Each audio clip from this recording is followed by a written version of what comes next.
ہمارے بابا جی امیر المجاہدین رحمۃ اللہ علیہ فرمایا کرتے تھے کہ مرزائی کو تو خنزیر کہنا یہ خنزیر کی توہین ہے۔ کیا ہے جی؟ مرزائی کو خنزیر کہنا یہ خنزیر کی توہین ہے۔ فرماتے تھے کہ خنزیر نجس العین ضرور ہے مگر اس نے کبھی نبی ہونے کا دعویٰ نہیں کیا۔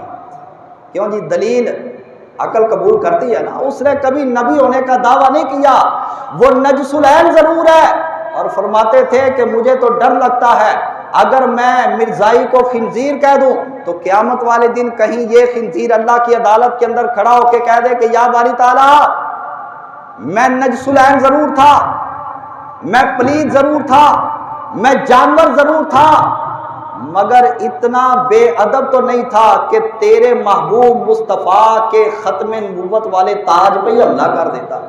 یا اللہ ان لوگوں نے مجھے اس بدبخت کے ساتھ ملا دیا تھا جس نے امام الانبیاء کے ختم نبوت کے تاج کو ہاتھ ڈالا، اس سے نیچے انہوں نے کوئی جرت ہی کرنا گوارا نہ کی۔